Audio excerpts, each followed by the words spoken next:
Fortune estates 22 లక్షలకే 3 BHK simplex villa. వివరాలకు ఈ numbers ని సంప్రదించండి. డెవలప్మెంట్ ఆఫ్ ఆంధ్రప్రదేశ్ అంటే కియా మోటార్స్ రాయలసీమ కని, ఐటీ హబ్ తిరుపతి కని, అట్లా ఆయన ప్రతి డిస్ట్రిక్ట్కి ఆయన ప్రతి ఇండస్ట్రీ హబ్గా చేయాలనుకున్నారు. ఎందుకంటే ఆ డిస్ట్రిక్టు ఆ హబ్ కింద అభివృద్ధి చెంది అక్కడ భూములు కానీ ప్రైస్ ఎక్కువయ్యి తర్వాత అక్కడ ఉండే కుటుంబాలు అభివృద్ధి చెంది ఆ ఇండస్ట్రీస్ ద్వారా వాళ్ళు సుఖ సంతోషాలతో ఉంటారు. దాంతో మన రాష్ట్రం అభివృద్ధి చెందుతుందనే ఆయన ప్రతి డిస్ట్రిక్ట్ ఒక హబ్గా తీర్చిదిద్దాలని అనుకున్నారు. అట్లానే ఈ ఎలక్షన్ కింద కుప్పానికి స్పెషల్ మేనిఫెస్టో ఆయన డిక్లేర్ చేశారు. దాంట్లో పాడి పరిశ్రమకి, ప్రజలకి ఇళ్ళు, drip irrigation projects, cold storage, cargo airport, ప్రతి పంచాయతీకి 2 కోట్లు, మున్సిపాలిటీకి 100 కోట్లు పన్నులు, తర్వాత పన్నులు తగ్గింపులు, ద్రావిడ్ యూనివర్సిటీ అది ఆయన తీసుకొచ్చారు. దాన్ని ఇంకా ముందుకు తీసుకెళ్తారని ఆయన డిక్లేర్ చేశారు.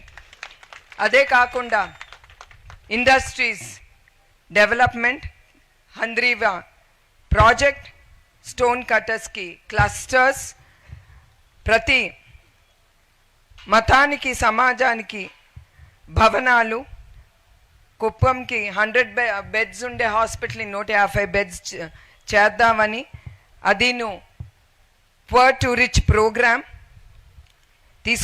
తీసుకురావాలని, అట్లానే మైనారిటీస్ డెవలప్మెంట్, కుప్పం నియోజకవర్గానికి 1000 కోట్లు నిధులు అభివృద్ధి ప్రతి మండలాలకి ఏర్పాటు చేయడానికి, అలాగే టూరిజం కూడా తీసుకొచ్చి అభివృద్ధి చేస్తానని ఆయన మేనిఫెస్టోలో డిక్లేర్ చేశారు.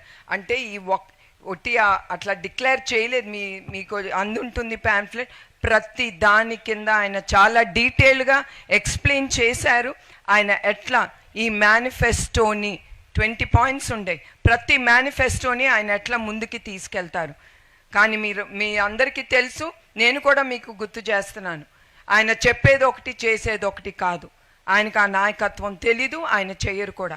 ఆయన ఎప్పుడు అంటారు, నేను నమ్మింది ప్రజలకి ఏది అవసరమో అది నేను వాళ్ళకి చేస్తాను, చెయ్యలేంది వాళ్ళకి నమ్మి మోసించను ప్రజల్ని అనేది ఎప్పుడు ఆయన అంటారు. అది చంద్రబాబు నాయుడు గారి నాయకత్వం అంటే. సుమన్ టీవీలో మీ పర్సనల్ అండ్ బిజినెస్ ప్రమోషన్స్ కోసం కింది నెంబర్కి కాంటాక్ట్ చేయండి.